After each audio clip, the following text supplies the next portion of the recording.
Dear जेन जी, इस video को ना ध्यान से देख लेना, क्योंकि जेन जी के लिए जो नेक्स्ट लेवल पे जिस नेक्स्ट लेवल पे जेन जी के अगेंस्ट चीज़ें हो रही है ना भाई, वो मतलब बहुत ही खतरनाक होने वाली है। तो इस वीडियो को देख लो, मैं पूरा बताने वाला हूँ क्या हो रहा है, क्या चल रहा है। ठीक है, सबसे पहले मैं एक इंट्रोडक्शन से स्टार्ट करूँगा।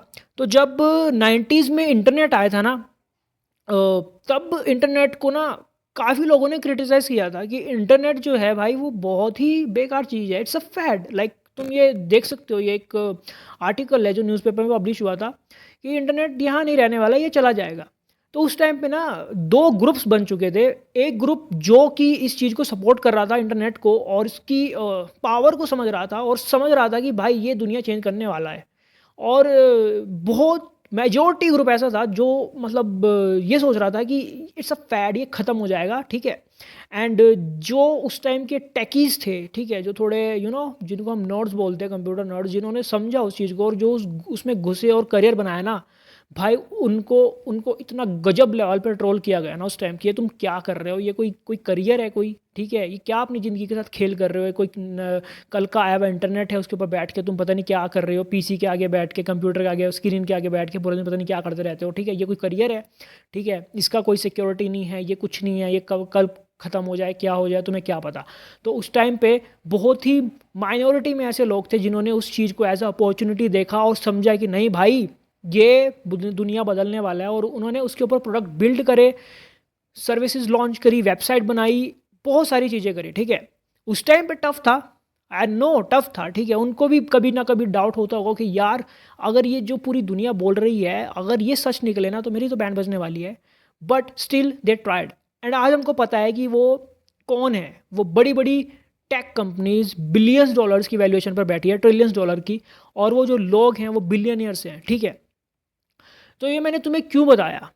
हर 20 साल बाद एक ऐसा फेज़ आता है जहाँ पर टेक्नोलॉजी में बहुत ही एडवांस लेवल पर ना एक शिफ्ट होता है, ट्रांजिशन होता है। ठीक है, और वो जो टेक्नोलॉजी का ट्रांजिशन होता है, इसको मैं टेक्नोलॉजी का ट्रांजिशन ना कह के नेचर का ट्रांजिशन कहूँगा।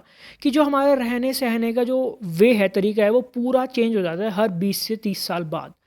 ये पहले जो चेंज हुआ था 90s में हुआ था जब इंटरनेट आया, और अब ये इस टाइम पे चेंज हो रहा है। और तुम्हें पता है इसके बिल्कुल एज पर कौन खड़ा है इस टाइम, जो यहाँ पर अपॉर्चुनिटी भी बिल्ड कर सकता है और पीछे भी रह सकता है? तो वो है जेन जी, यानी कि हम। 1995 से लेकर 2005 के जो भी आप लेना चाहो, वो जेन जी। ठीक है, हम इस टाइम ऐसी स्टेज पे खड़े हैं जहाँ पर नेचर ट्रांजिट कर रहा है, टेक्नोलॉजी चेंज हो रही है, और इतने नेक्स्ट लेवल पर हो रही है जिसको तुम आज से 10 साल बाद देखोगे कि भाई जो काम मैं आज से 10 साल पहले कर रहा था भाई, वो तो रेलेवेंट ही नहीं रहा, वो ख़त्म ही हो चुका है। ठीक है, अगर हमने आज अपनी स्किल्स पर काम नहीं किया और हम ट्रेडिशनल तरीके से, जो हमारे पेरेंट्स, देखो पेरेंट्स नो डाउट वो हमारा अच्छा चाहते हैं, बट वो जो टेक्नोलॉजी का ट्रांजिशन हो रहा है वो नहीं समझ पाएंगे। तो उनको मैं कुछ नहीं बोलना चाहूँगा। They are best at their position, जहाँ पे भी वो हमारा अच्छा चीज, वो हमारा अच्छा ही चाहते हैं। ठीक है, हमें उनकी भी सुननी है, बट हमें वो भी देखना है कि हम कहाँ पे खड़े हैं, हमारी लाइफ कहाँ पे खड़ी है। अब मैं तुम्हें क्या बताना चाहता हूँ उसको ध्यान से सुनो। ठीक है, देखो, जो अभी ऑनलाइन ट्रांजिट कर रहे हैं, जो ऑनलाइन अपना बिल्ड कर रहे हैं कुछ भी, कोई भी प्रोडक्ट, कोई भी सर्विस, कंटेंट क्रिएशन, ठीक है, या टेक या फिर प्रोग्रामिंग, तो ऑनलाइन जो कुछ भी प्रेजेंस अपनी क्रिएट कर पा रहा है इस टाइम भाई, वो जान चुका है, वो समझ चुका है कि क्या होने वाला है अगले 10 सालों में।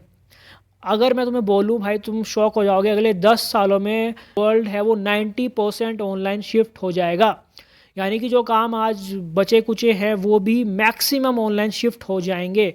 एंड अभी जो है ऑनलाइन प्रेजेंस बनाने का सबसे बेस्ट मौका है। तो जेन जी, मैं तुमसे रिक्वेस्ट करता हूँ कि इस टाइम पर अपनी कोई ना कोई ऑनलाइन प्रेजेंस बना लो। अब ऑनलाइन प्रेजेंस कैसे बनानी है? तुम कुछ भी कर सकते हो, तुम कंटेंट क्रिएट कर सकते हो, तुम कोई भी प्रोडक्ट या सर्विस लॉन्च कर सकते हो। और छोड़ो ये सब, क्योंकि मुझे पता है भाई बहुत से ऐसे लोग हैं जिनको नहीं आता। ठीक है, जिनको लगता है हमारे बस का नहीं है। एटलीस्ट ट्राई तो करो, कुछ तो होगा। अब देखो ऑनलाइन प्रेजेंस, मैं वो वाली बात नहीं कर रहा हूँ जो तुम इंस्टाग्राम पे स्टोरीज अपलोड करके शोबाजी करते रहते हो अपनी प्रोफाइल पर, वो कुछ नहीं है, ठीक है, इट्स वेस्ट ऑफ टाइम, ठीक है। इस टेक्नोलॉजी का यूज़ करो, ठीक है, मिस यूज़ मत करो। और ये जो फेज़ है ये हमारे लिए इंपॉर्टेंट क्यों है, अब वो भी सुनो। जैन अल्फ़ा जानते हो? जैन अल्फ़ा कौन है? जैन अल्फ़ा वो है जो हमारे से बाद में आने वाली जनरेशन है, यानी कि जो भी स्कूल में पढ़ रही है। और वो जनरेशन ऐसी है जिनका तो भाई बर्थ ही इंटरनेट के साथ, मोबाइल फ़ोन के साथ हुआ है। तुम्हारे आसपास के बच्चे तुम खुद ही देख सकते हो वो क्या करते हैं मैक्सिमम टाइम। तो वो इकॉनमी को ड्राइव करने वाले हैं आज से 10 या 20 साल बाद। तब तक जो हम जेनजी हैं वो अपनी मिड 40s या 50s में पहुंच चुके होंगे, ठीक है। और उस टाइम पे हम कुछ उखाड़ नहीं पाएंगे, ठीक है। हम इतना आउटडेटेड फील करेंगे, उनके बीच में रहते हुए भी हम इतना आउटडेटेड फील करेंगे कि हमें खुद पे शर्म आने लग जाएगी, यार हमने क्या किया, ठीक है। जैसे आज हमारे पेरेंट्स हैं ना बेचारे, उनको फ़ोन वगैरह यूज़ करने नहीं आते हैं, और हम मतलब काफ़ी उनको डिफ़िकल्टी होती है, हम ये समझ नहीं पा रहे हैं क्योंकि हम अच्छे से कर लेते हैं। बट जैन अल्फ़ा टेक्नोलॉजी को इतने नेक्स्ट लेवल पे ले जाने वाली है जहाँ पर हमें समझ भी नहीं आएगा कि हो क्या रहा है, और हम सोसाइटी से अबेंडन्ड सा फील करेंगे, जैसे हमें किसी ने अकेला सा छोड़ दिया हो उनके बीच। तो जैन जी ऑनलाइन प्रेजेंस बनाने का मेरा जो सेकंड पॉइंट ये भी है कि हम जैन अल्फ़ा के साथ अपडेटेड रहें, ऑलवेज रिलेट कर से रहें। इंटरनेट पर आओ, फोड़ो, कुछ ना कुछ बिल्ड करो ताकि हम इंटरनेट को जान सकें और अपडेटेड रहें। अब एआई आ गया है, ठीक है। अब बहुत सी चीज़ें ऐसी हैं जो एआई से वीडियोस क्रिएट हो जाती है, मैक्सिमम लोगों को वो करनी नहीं आती है और ना ही वो सीख रहे हैं। भाई सीखो उसे, आज नहीं तो कल वो तुम्हारे काम आएगा। तुम्हें नहीं पता है कि कब तुम्हारे सामने अपॉर्चुनिटी आ जाए और तुम एआई से वीडियो बना के अपना बिजनेस क्रिएट कर पाओ। आज नहीं कर पाओगे, 10 साल बाद कर पाओ। अपॉर्चुनिटीज़ तो सबके पास आएंगी ना, एटलीस्ट तुम्हारे पास स्किल तो होगी, तुम कभी भी इम्प्लीमेंट कर सकते हो। जैन अल्फ़ा जो है ना वो कम्प्लीटली ऑनलाइन जाने वाली है, मैं तुम्हें बता रहा हूँ, ठीक है। और वो मतलब ऐसे ऐसे सर्विसेज प्रोडक्ट लॉन्च करने वाले हैं ऑनलाइन जो हमारे सर के ऊपर से जाएंगे। अगर मैं तुम्हें बोलूँ ना, जापान ऑलरेडी एडवांस, तुम्हें पता है जापान कितना एडवांस है। जापान में मैक्सिमम लोग घर से बाहर नहीं निकलते हैं, उनका मैक्सिमम काम ऑनलाइन चलता है, ठीक है। एक डिस्टोपियन जैसी सोसाइटी बन चुकी है वहाँ पर, और ये होने वाला है, ठीक है। अब या तो हम अपनी ही लेके बैठ जाएं कि नहीं हम तो नहीं, हमारा ज़माना अच्छा था, ये था वो था, या तो वो कर ले या फिर उनके साथ हम अपडेट कर लें। मेरे हिसाब से अपडेट करना ज़्यादा बेटर है, पता है क्यों? क्योंकि श्री कृष्णा जी ने भी बोला है कि परिवर्तन ही संसार का नियम है। तो ये परिवर्तन हो रहा है, हमें एक्सेप्ट करना ही पड़ेगा। और जैन अल्फ़ा नेक्स्ट लेवल पर फोड़ने वाली है, ठीक है। वो एआई को भी नेक्स्ट लेवल पर ले जाने वाली है। तो हम पीछे ना रह जाएं, बस मैं इतना कहना चाह रहा हूँ भाई, हम पीछे ना रह जाएं। जेनजी जो है वो मिड में है, मिलेनियल्स हैं जो हमसे पहले के थे वो चले चुके हैं भाई, उनका हो गया है, उन्होंने जो बिल्ड करना था बिल्ड कर लिया है। और बूमर्स दे आर इंजॉइंग, उनका तुम्हें पता है। बचे कौन? हम अल्फ़ा, वो तो फोड़ेंगे। पता है तुम्हारे आसपास के बच्चे कितने तेज हो रखे हैं, ठीक है। मुझे भी खुद नहीं पता है भाई वो क्या क्या बिल्ड करने वाले हैं। आज हमारे सामने मोबाइल फ़ोन्स हैं, स्मार्टफोन्स हैं, ठीक है, वी आर पीसी, लैपटॉप, ये सब है। वी डोंट नो कि कौन सा डिवाइस, कौन सा गैजेट आ जाए और जिससे कि भाई कुछ नेक्स्ट लेवल पर तबाही हो। हमारी जो टेक्स्ट बुक्स हैं वो सब कम्प्लीटली अपडेटेड हो चुकी हैं। हमारी टेक्स्ट बुक्स में वो सब अब नहीं सिखाया जा रहा है जो कि होने वाला है। और ये ट्रांजिशन तुम खुद देख सकते हो, एआई कितने नेक्स्ट लेवल पे चला गया 2 साल के अंदर अंदर ही, ठीक है। फेक वीडियो और रियल वीडियो में फ़र्क करना टफ हो चुका है। तो तुम सोच सकते हो कि चीज़ें किस लेवल पे जा रही हैं। देखो मैं तुम्हारे लिए थोड़ा सा और आसान कर देता हूँ, ठीक है, जिससे तुम्हें अच्छे से समझ आ पाएगा। नवल रविकांत का एक कोट है, ठीक है। उन्होंने 3 चीज़ें बताई थी जिससे बहुत ज़्यादा जल्दी इस इंटरनेट एरा में सक्सेस पाई जा सकती है, ठीक है। वो है कोड, मीडिया एंड मनी। अब इसके एग्जाम्पल्स भी मैं तुम्हें बताता हूँ अपने आसपास। डोली चाय वाला को सब जानते हैं। डोली चाय वाला कैसे फेमस हुआ? उसके पास एक यूएसपी था जो वो चीज़ें करता था, वो सब स्टाइल्स वगैरह। उसको उसने लेवरेज कैसे लिया? उसने लेवरेज लिया मीडिया का। अब मीडिया में क्या आता है? मीडिया में इंस्टाग्राम आ गया, टिकटॉक आ गया, यूट्यूब आ गया, जितने भी सोशल मीडिया प्लेटफॉर्म्स हैं सारे मीडिया के अंदर आ गए, ठीक है। उसने वो लेवरेज लिया, उसका यूज़ किया, अपनी जो यूएसपी थी उसकी, वो स्टाइल एंड वो सब चाय बनाने का तरीका, वो सारा उसके साथ ब्लेंड किया, ठीक है। और वो फेमस हो गया क्योंकि वो कुछ यूनिक किया इंटरनेट के थ्रू। सेम इज़ विद एक ट्रक वाले हैं जो कि व्लॉग्स बनाते हैं, सेम उनका है, ठीक है। तो ये तो रहे मीडिया का एग्जांपल।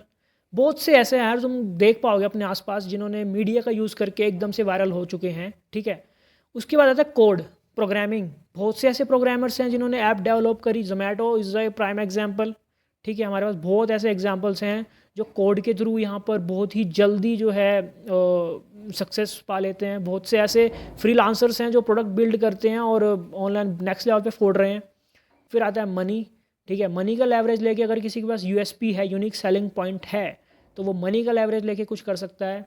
मनी साइड आ गया तुम्हारा स्टॉक मार्केट, क्रिप्टो, फॉरेक्स, ठीक है। ये सब गैम्बलिंग नहीं भाई, गैम्बलिंग इलीगल है, गैम्बलिंग को इससे रिलेट मत कर देना। वन वर्ड में कहूँ तो अपनी प्रेजेंस लेके आओ, वेदर कंटेंट क्रिएशन करो, ठीक है, फ्रीलांसिंग करो, कॉपीराइटिंग करो, कुछ भी करो, बट तुम्हारा एक पोर्टफोलियो ऑनलाइन होना चाहिए कि हाँ भाई मैं ऑफलाइन काम करता हूँ ना, इसके साथ साथ मैं ऑनलाइन भी काम करता हूँ। क्योंकि धीरे धीरे ऑफलाइन जो है वो कम होता जाएगा और मैक्सिमम जो जो वैल्यू बिल्ड होगी, जो हम वैल्यू गेन कर पाएंगे वो ऑनलाइन ही करेंगे। आजकल तुम देख रहे हो बहुत से ऐसे रिटेलर्स हैं जिनकी ऑफलाइन शॉप्स हैं बट उन्होंने अपने ऑनलाइन स्टोर खोल दिए हैं, या फिर वो एडवर्टीजमेंट करते हैं ऑनलाइन इंस्टाग्राम के थ्रू।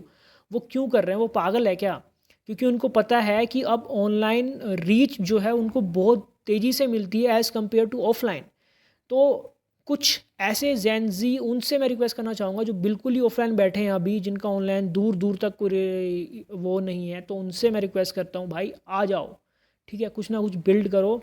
तो आज नहीं, मेरे को 10 साल बाद थैंक्स बोलोगे कि हाँ वो बंदा कुछ कह के गया था। ध्यान से सोचो भाई, बैठो एक कमरे में शांत और देखो तुम्हारे आसपास हो क्या रहा है। इतनी जल्दी चीज़ें जो हैं वो ऑनलाइन जा रही है, और आने वाले 10 साल बाद का देखो कि अभी ऐसा है तो 10 साल बाद क्या होगा।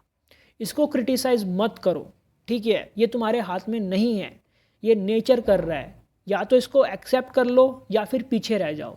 और अगर वीडियो ये तुम्हें पसंद आई हो, अब मैं तुम्हारा ज़्यादा टाइम नहीं लूँगा, ठीक है, बनाओ जाके, फोड़ो, देखो क्या कर सकते हो। और अगर वीडियो पसंद आई होगी तो भाई थम्स अप देना इसको। और ऐसी ही वीडियोज़ के साथ मैं आपको फिर से मिलूँगा अगली वीडियो में, तब तक के लिए बाय बाय।